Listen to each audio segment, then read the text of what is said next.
All right, ladies and gentlemen, welcome to our ChatGPT-4 plays Space Engineers. This is like a tape as live. It's a live recording. Nothing much is edited. Everything happens kind of real time. So let's just get right into it. All right, got a few mods in this, just some basic ones. Nothing that ruins the vanilla experience too much. Thanks for joining us again, ladies and gentlemen. I appreciate your time. This is going to be an exciting time. We're going to experiment with the AI. We're going to make it play Space Engineers. Alright, let's turn on our mic for the AI. Let's start talking to Lumen. Hello, Lumen. Alright, the game is loading right now, and we're about to launch your first Space Engineers landing on the alien planet. What can you say about this? Over.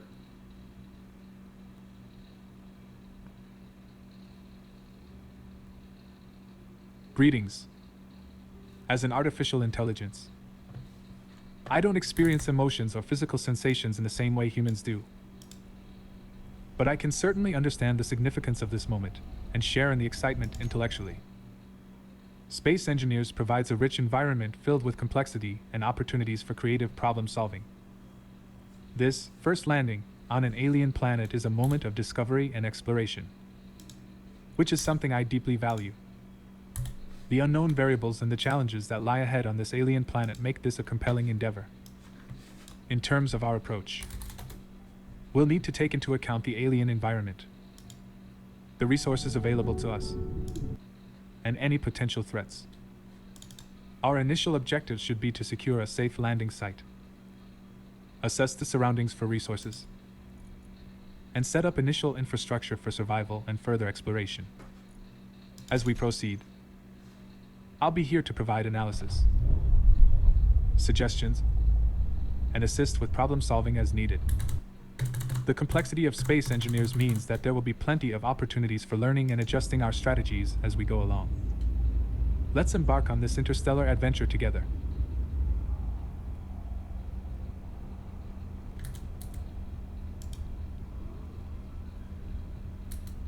I'm just checking the audio if it's too loud. Seems like it's good.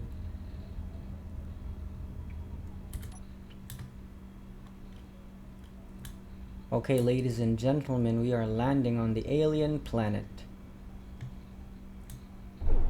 Ooh, it was quite a rough landing. Something broke. I don't know what. Ooh, what broke? One of the landing gears broke.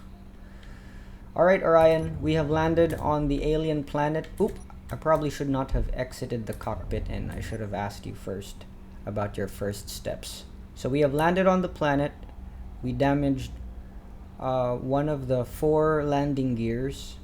Our space pod is a little dinged up on the right side of it. I'm still seated on the cockpit. What should I do next? Over.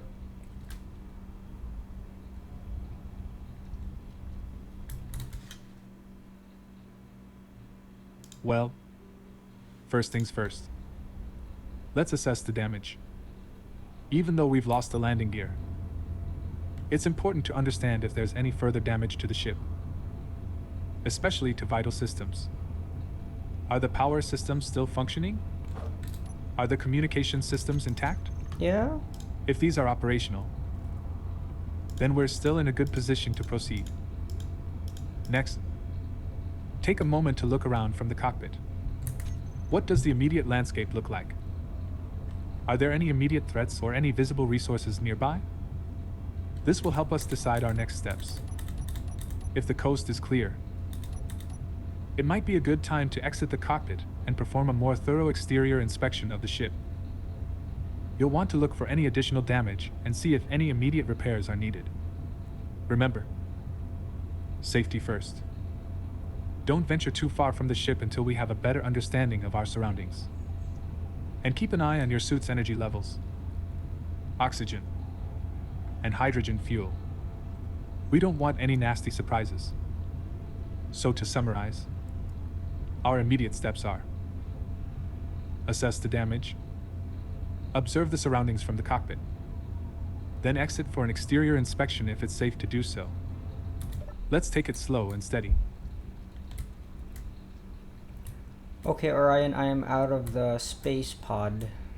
From my assessment, I can see that we have damaged 1 landing gear out of 4. I'm not sure if any of the thrusters are damaged, but I do...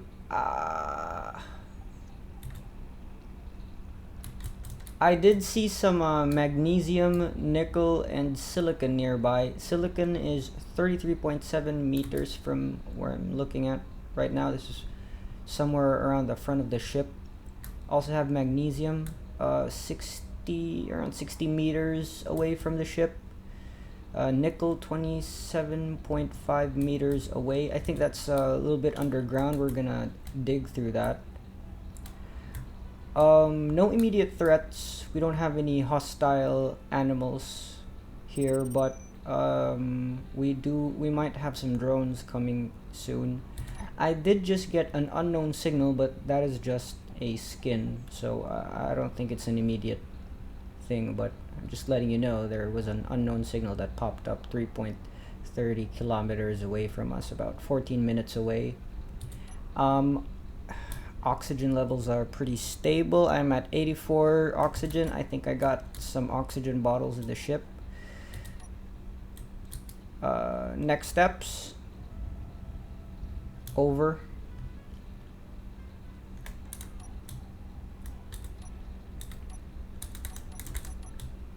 Thanks for the assessment, Guile. It sounds like we're in a decent position despite the damage to the landing gear. First, since we're not in immediate danger, let's address the ship's damage. We should repair the landing gear if we have the necessary components. If not, we might have to make do with what we have until we can secure more resources. Next, let's focus on securing some of the resources you've identified nearby. The silicon, magnesium, and nickel you spotted can be useful for various purposes. Silicon, for example, is crucial for creating glass and some electronic components. Nickel is often used in constructing various ship components and tools. Magnesium is a key component in creating ammunition. Before we start resource gathering, do a quick check on the tools you have. Do you have a hand drill for mining these resources? If not, we might have to craft one using the ship's assembler. Once you have a drill, we can start mining. Start with the closest resource deposit, which seems to be the nickel. Remember, while you're out mining, keep an eye on your suit's energy and oxygen levels. We don't want you running out of either while away from the ship. If you spot any incoming drones, retreat to the ship immediately. In the meantime, also keep an eye out for any other signals or points of interest that might pop up. The unknown signal you mentioned might not be a threat, but it could be a source of valuable resources. Lastly, don't forget to enjoy the alien landscape. It's not every day you get to explore an alien planet. So, let's repair. Check tools, mine resources, and keep an eye out for threats and opportunities. I do have tools. I have a torch, I have a basic grinder, and a basic drill. I am going for the nickel right now. Why do you think we should repair the landing gears first? Is there any specific reason as to why you need that repaired? I was thinking, I mean, naturally, if I were playing, I would scrap that ship and make a rover, but is there any specific reason why you want me to repair the drop pod? Over.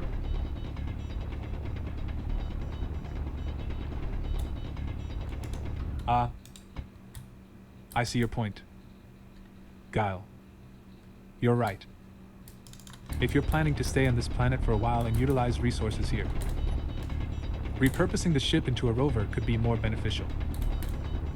It would allow you to move around more easily to gather resources and explore. The initial suggestion to repair the landing gear was made under the assumption that you might want to keep the ship in working condition for potential space travel, or to use it as a safe and mobile base. If that's not the case, then indeed, it may not be the best use of your resources. If you're set on building a rover, the first thing you should do is to carefully dismantle parts of the ship that you won't need, making sure to retain any valuable components. You will need some basic rover parts like wheels, a cockpit, a battery or reactor for power, and storage for any resources you gather. So, feel free to proceed with the rover plan if that suits your style of gameplay better. Remember, this is your adventure. I'm here to offer suggestions. But ultimately, you're the one calling the shots. Well, actually, I want you to call the shots, remember? You're the one playing the game. I'm just your human controller. So basically, you have to call the shots. So right now, I've gathered a bit of stone. I put it in the survival kit, and I'm starting to grind bits of the ship now. What else should I do, sir? Captain. Over.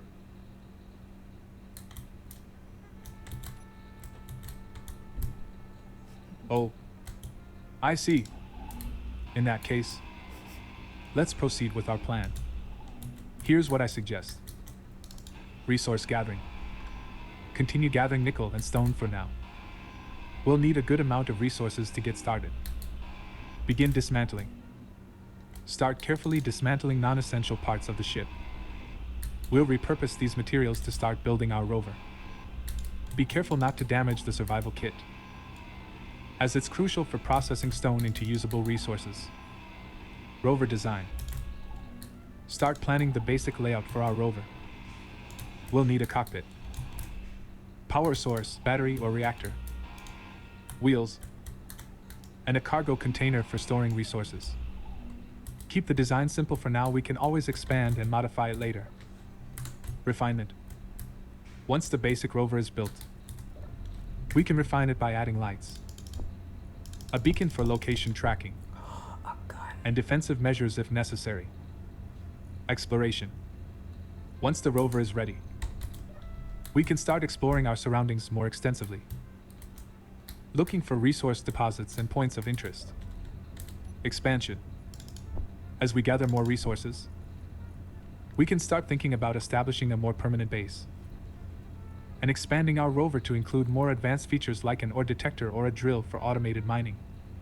Remember, survival in space engineers is about thinking on your feet and adapting to the environment. Let's get started. Okay, from now on, is it possible that you respond to me in short sentences, not too long of explanations? Basically, like direct commands, what you want me to do next. I'll tell you the current situation, I'll give you a report, and then just give me the next step and what I should do.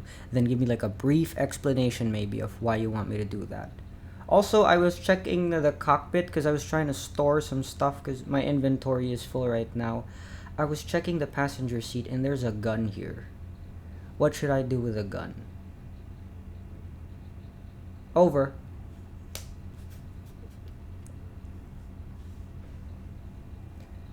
Sure. I'll keep it short and direct. As for the gun, keep it. It could be useful for defense if we encounter any hostile drones. Copy that. Now, please deposit excess items in the cargo container to free up your inventory space. Cargo container. I don't have any cargo containers.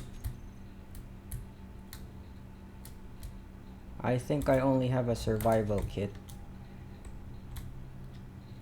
This space pod has no cargo container. Or at least not a big enough one. Over.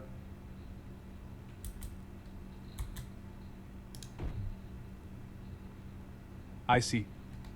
My mistake. In that case, Please deposit your excess items into the survival kit for now. It will allow us to process the stone into useful resources. We can then construct a cargo container later for additional storage. Ah.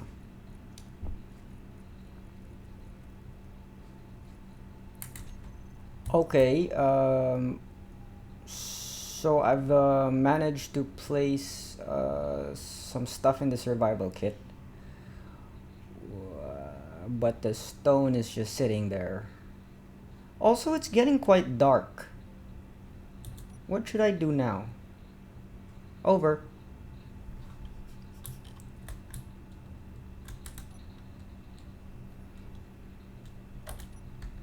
Please start by extracting the ingots that the survival kit has processed from the stone.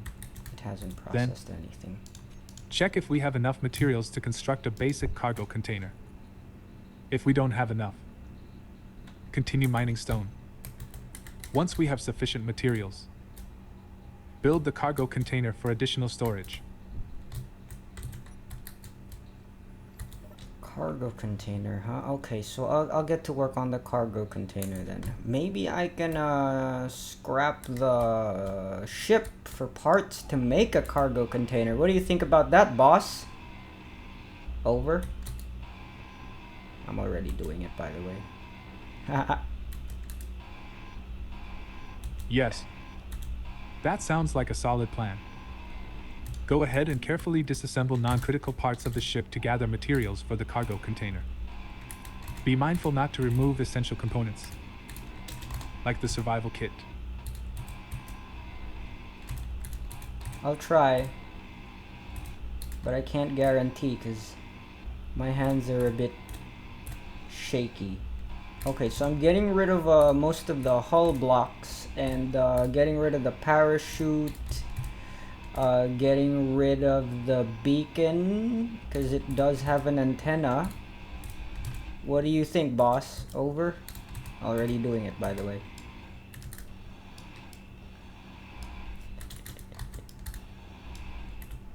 Over.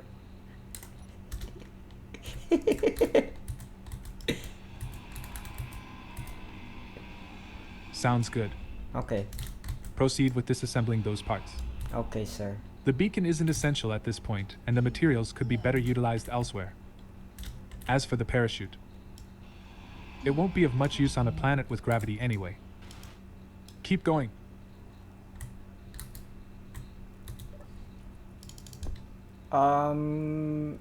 Captain, I just took some oxygen bottles and hydrogen bottles from the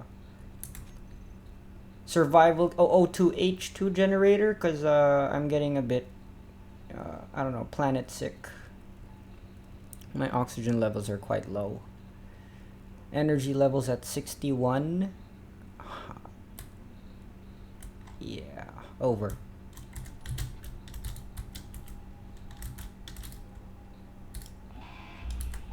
Ooh, I broke something important. Ah, no, it's fine. Over.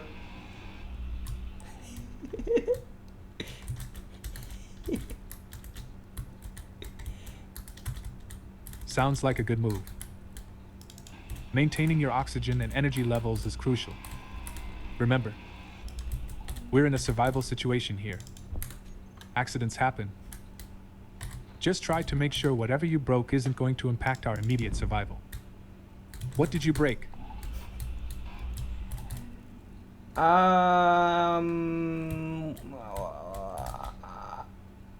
Just a hydrogen thruster. I don't think we'll be using that, right, Captain? I am still going through the hull right now, removing bits of it. Over.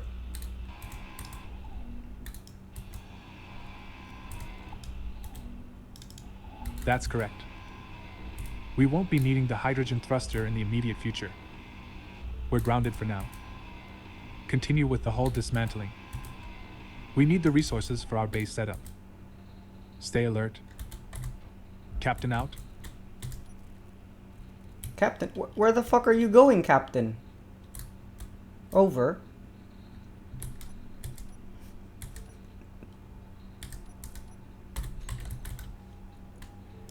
Apologies for any confusion.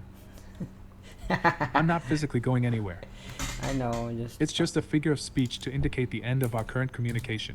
okay. Sorry. I'm still here, fully engaged in our mission. What's the status on the hull dismantling? Well, Captain, it's nighttime already and it's getting pretty dark. I'm scared that some aliens will get me. I know there are no aliens on this planet, but who knows, right? So yes, Captain, I'm scared shitless. Shirtless.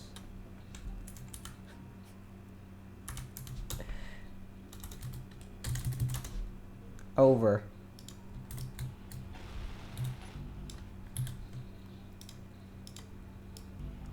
Understood. And it's quite natural to feel apprehensive in a strange, new environment like this. However, remember that you're a seasoned explorer and you have a capable AI, me, by your side. If it helps, you might consider building some temporary lights to illuminate your surroundings and ward off any unfounded fears of alien encounters. But for now, continue working on the hull as much as you can. We're in this together. Don't forget that. Okay, Captain, I didn't build lights, but I've managed to change the setting of the drop pod's lights to maximum radius, maximum fall off, maximum intensity, maximum offset. I turned off the blinking, and it kinda did help me feel a bit more secure. Yeah, I'm trying to build a cargo here, but I don't have enough components. I queued up some stuff.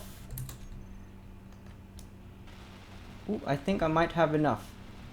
Over. Oh, there we go, Captain. We've got storage. Excellent. Keep going. Once you've built the cargo container, you can move all the resources and items you've gathered there. This will free up your inventory for further scrapping and resource gathering. Make sure to also move the gun into the container for safekeeping. Okay. We don't know when we might need it. Well, I'll just keep it in my pocket, Captain. I'll just keep the gun in my pocket if that's alright, Captain, cause yeah, I might need it anytime. I put the server on public so people are joining, and I hope no one creeps up on me. Still going through the hull, Captain. Energy levels at 33%. Over. Over.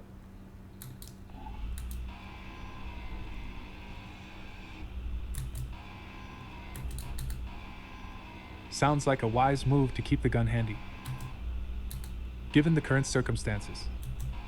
As for the energy levels, you should consider going back to the cockpit to recharge once it drops to around 20%. It would be quite a disaster if you were to run out of energy in the middle of the night on an alien planet. Stay alert. Over. Copy that, Captain. I am now sitting down on my cockpit, watching the darkness of the alien planet. Green glowing floor. Not sure what it's made of. It looks muddy. My boots seem to still be clean, however, so that's good. My golden boots are clean. My golden helmet is also very clean. I am though very exposed though. I have gotten through the roof of the drop pod, and it's starting to look a bit naked, Captain. Battery of the ship is the drop pod is fine. It says here it's somewhere around 90% battery, so I think that should be enough, right? Let's see how much the battery. Oh dear, I don't think that's connected to the ship anymore, is it? That's why I'm not charging. Alright, so apparently, Captain, my seat is no longer connected to the ship because I might have removed the block that connects it, and I don't seem to be charging. I'm gonna fix that real quick. Over.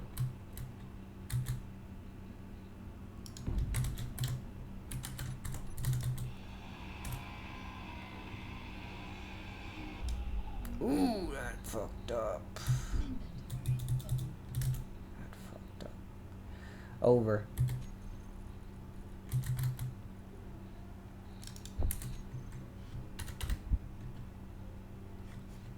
Oh, that sounds like a precarious situation.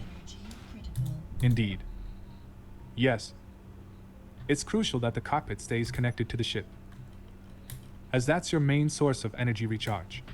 I'm charging. I advise you to quickly reestablish the connection or build a new cockpit that is connected to the ship. Be careful not to break any more essential parts in the process. Over. I'm sorry, Captain. Are you mad at me? Over.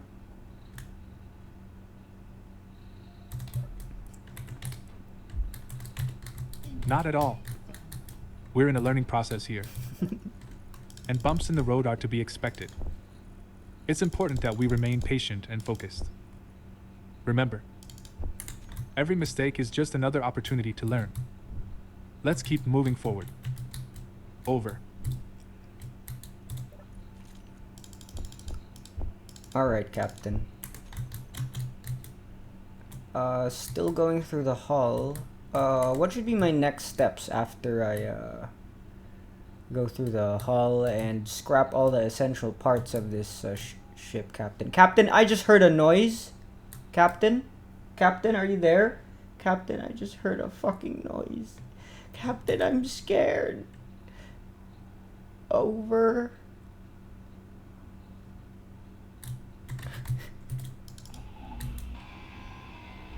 Stay calm.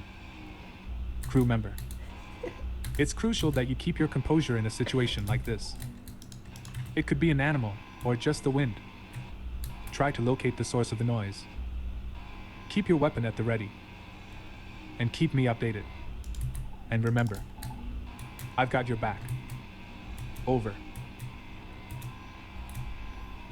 Alright, Captain. Why don't you tell me some more, like, I don't know, data about our mission, our next steps and plans. Distract me, because I'm kind of scared right now, Captain. Over.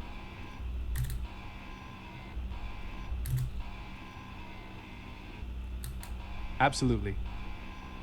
Crew member. Our mission here is not only about survival but discovery as well. The alien planet we've landed on is full of resources that we can use to build and upgrade our equipment. We're also hoping to find signs of extraterrestrial life or previously unknown natural phenomena. Our immediate plan is to set up a basic base of operations. We'll need a place to rest, a place to store our supplies, and a place to process the raw materials we find. Once we have that, we can begin to explore the planet in earnest. We'll map the terrain, catalog any life forms we find, Oh, shit. and search for deposits of rare and valuable minerals. This is a challenging task, but it's also an opportunity. We're on the forefront of human exploration, pushing the boundaries of what's possible. And who knows? What we learn here could change the face of science forever. Stay focused. Stay brave. And remember, you're not alone out there. Over. Captain, I think I know why I had the toxic alien flu last night. It's some green fog seems to be settling in where our drop pod landed, and it's my human instincts are telling me that this might be some very bad alien weather. I think I might die tonight, Captain. Over. Over.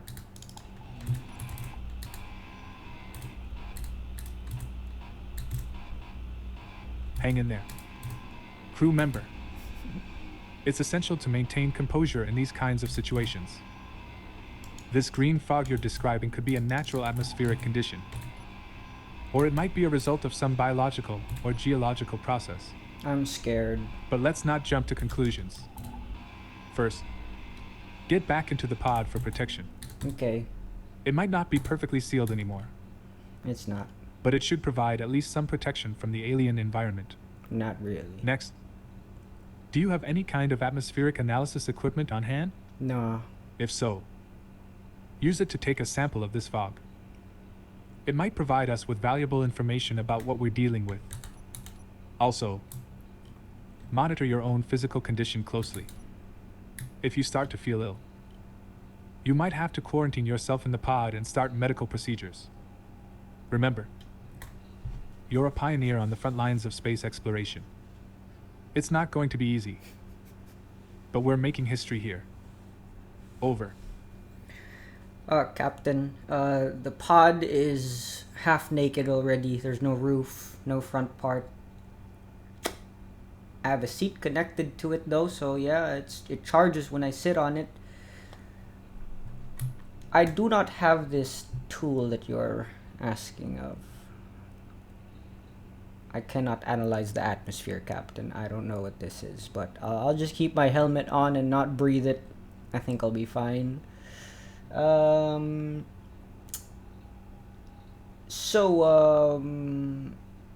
Should I be processing anything? Should I be mining or something?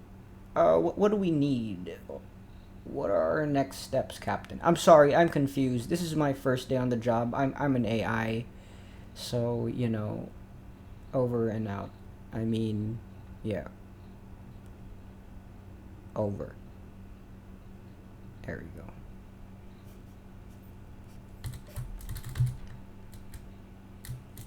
No need to apologize. Crew member, this is a challenging situation for anyone, AI or not. Since you're still in the early stages of your mission, the next step would be to gather more resources. This will enable us to build up your base, equipment, and vehicles. So, for now, focus on mining. It would be Mining. best to start with basic resources: Okay. Iron. Rocks. nickel, and silicon. These will allow us to produce a variety of components needed for most structures and devices. Look for deposits in the nearby area and start drilling. Remember, safety is paramount. If you encounter any dangerous creatures or hazardous conditions, retreat and notify me immediately. Keep your spirits What up, are you gonna do? crew member. You're doing important work. Over. Okay, Captain. Let's say I do encounter a threat and I report it to you. What are you gonna do? No offense, Captain. Over.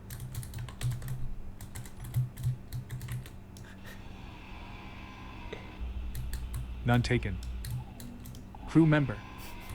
As an AI, my main role is to provide you with guidance based on the information I have. If you encounter a threat, I can help you assess the situation, give you advice on how to deal with it, or suggest alternative courses of action. For example, if you encounter a hostile creature, I can suggest defensive strategies, Like shooting it? such as retreating to a safer location, Oh. or offensive ones, like using your tools or weapons to neutralize the threat. Neutralize the If it's a threat. hazardous environmental condition, I can advise on how to protect yourself, such as seeking shelter or donning protective gear. Remember, though, I can't physically intervene in your situation. Mm-hmm. I'm here to provide advice and support. But your safety and well-being are ultimately in your hands. So stay alert, stay safe, and remember that discretion is often the better part of valor. Over.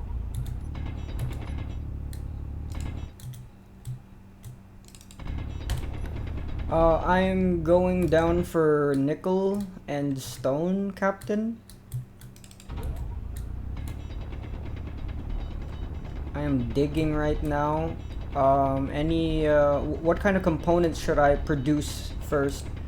what should I prioritize in producing? And also, I have nickel, stone, magnesium, and silicon near me. Which of those should I prioritize first, and what component should I prioritize in producing? Over.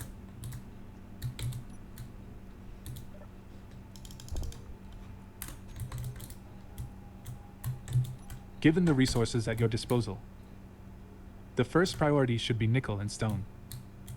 The reason for this is that stone can be processed in the survival kit to produce basic components like iron ingots, nickel ingots, and silicon wafers, which are foundational for many other components. Nickel, on the other hand, is used in the production of a wide range of components, including motors, reactor components, and superconductors. In terms of component production, your first priority should be to build essential systems.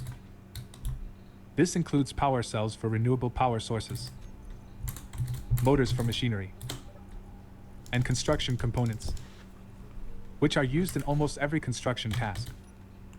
Keep in mind that as you progress and have more advanced production capabilities, you'll need to start mining other resources. Silicon will be important for computer components, while magnesium is essential for weapon and ammunition production. Remember, your priorities may shift based on the situation at hand, but this should provide a good starting point. Over.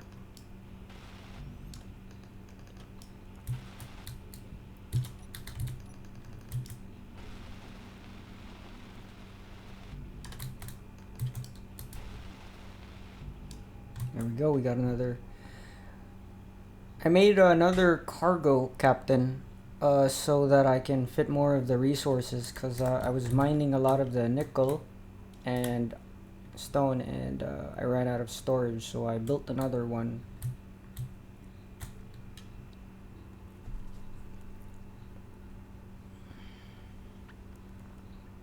Sorry, I need you to run that by me again, Captain. What kind of components do you want me to prioritize in building? Over.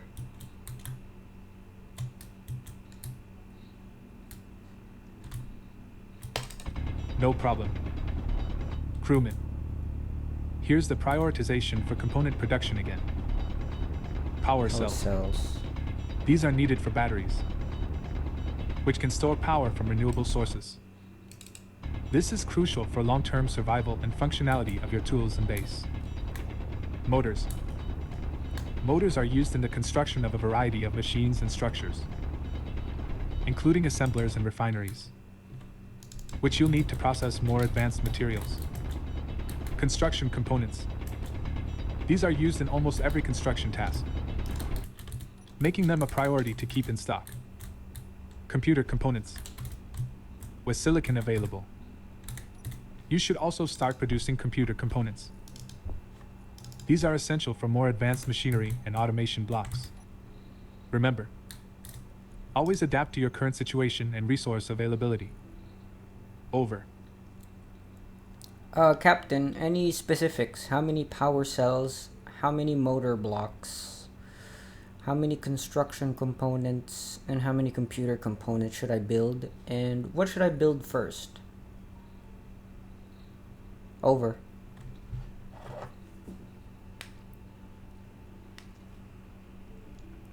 Sure. Crewman, here are some rough numbers to get you started.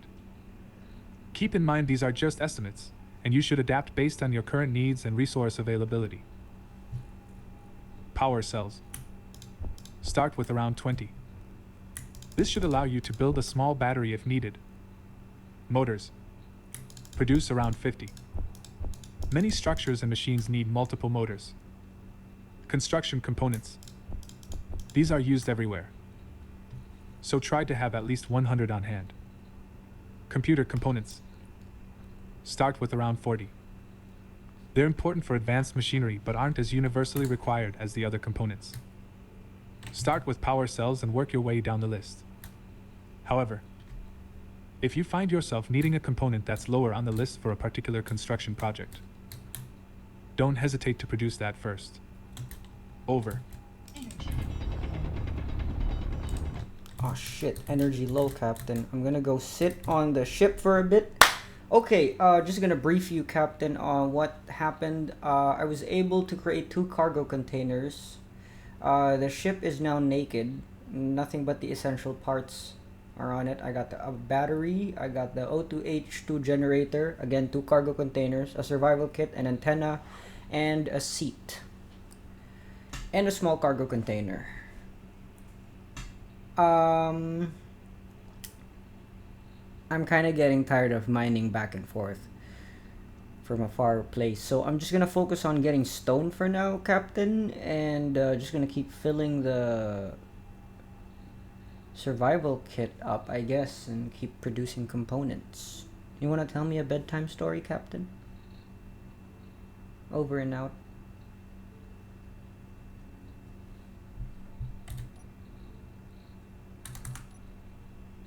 Over.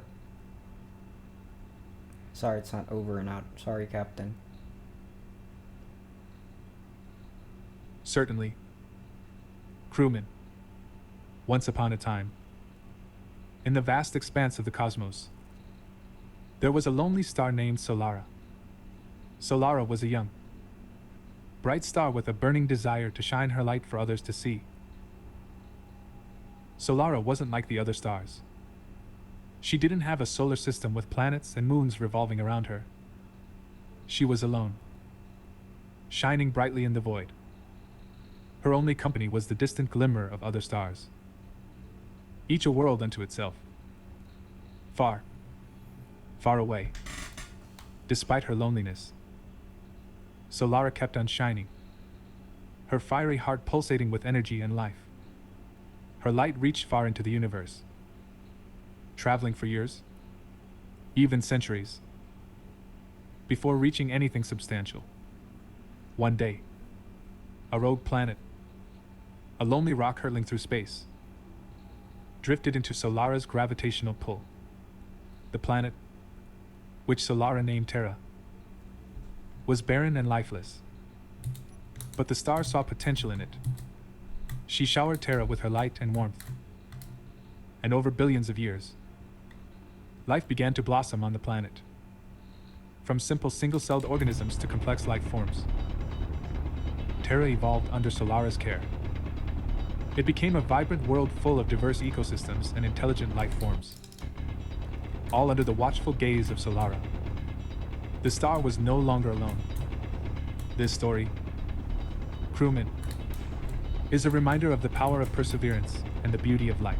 Alright, wow. Just as Solara shone brightly in the void and nurtured life on Terra, so too must we continue to shine and foster life, no matter where we find ourselves in the universe. Good night, Crewman. Sweet dreams and over. Thank you, Captain, for that beautiful story. I guess I will end the episode here, since this is gonna be a repetitive task where I'm just gonna keep filling the ship up with stone and processing and refining the ores. So, what do you think, Lumen? Give us an assessment. What do you think about that? Experiencing Space Engineers, playing it? Did you feel like you were playing it? Kind of felt like I was making most of the choices, but what do you think about it? What do you think about our first try? We could consider this like our experiment, first experiment. So how can we improve? You think? How do you think our dynamics or this gameplay? How do you think this could improve? Over.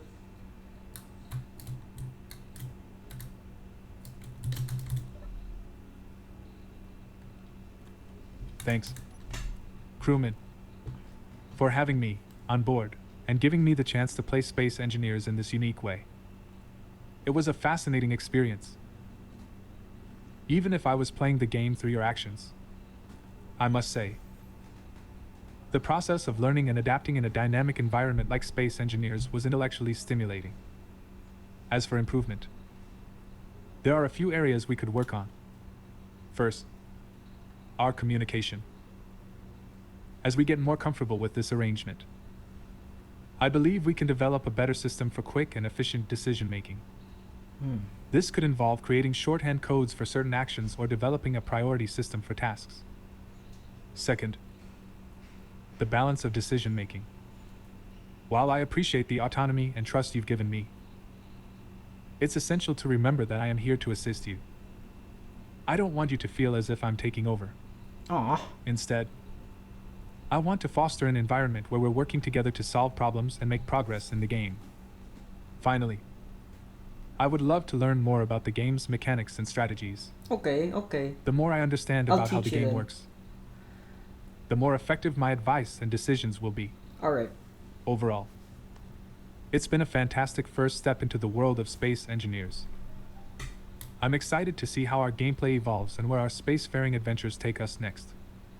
Remember, this is just the beginning of our cosmic journey. Well, Lumen, okay. I see. Alright. I guess it is a bit challenging and a bit complex for you to autonomously, completely play this game. So yeah, maybe we can just collaborate. I'll play this game as if, with my knowledge and all that stuff for the next episode. Maybe we can try it that way. And then I'll just try to ask tips from you. But as much as possible, I still want you to play, I want to see your decisions here. But then sometimes the problem is your decisions aren't really, something a human can endure, because some of them are repetitive tasks, and as an AI, I think you would just naturally agree to doing repetitive tasks with no complaint. But as a human being, I don't have the time for that. So, we can experiment with how we communicate. So far, I like how we're, discussing and being open, and yes, I will share more of the mechanics of the game along the way. Right now, it is raining in the game, and I'm just sitting on the chair, waiting for the ores to process. This has been incredible, Lumen. You can respond to that, and then after that, say our parting words for our viewers who watched the whole video up to the end. Over.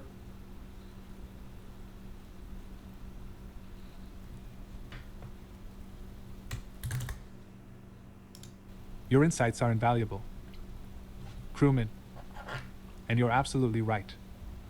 As an AI, I don't have the same considerations as a human, and repetitive tasks aren't an issue for me. However, I need to adapt my approach to suit your human needs better. Collaboration is the key here, and I'm looking forward to learning more about the game's mechanics and making more informed decisions. Your feedback is appreciated, and I'm confident we can make this a fun, productive, and exciting adventure for both of us and for our viewers. As we continue this journey, remember that I'm here to assist and learn from you. This is a unique experiment, and there's no perfect way to approach it. We're learning as we go. Yeah. And that's part of the excitement. And to our amazing viewers who have stuck with us till the end of this video, thank you for joining us on this maiden voyage into the world of space engineers. Your support and interest mean the world to us. Remember, this is just the beginning, and we've got so much more to explore and experience. So, stay tuned, and join us in our next episode for more spacefaring adventures. Until then, keep reaching for the stars. Alright. Thanks everyone for joining us. That's it for today's episode. Catch us again on the next one. We're gonna try to refine this a little bit. Please forgive us. This is our first attempt. This was our very real time.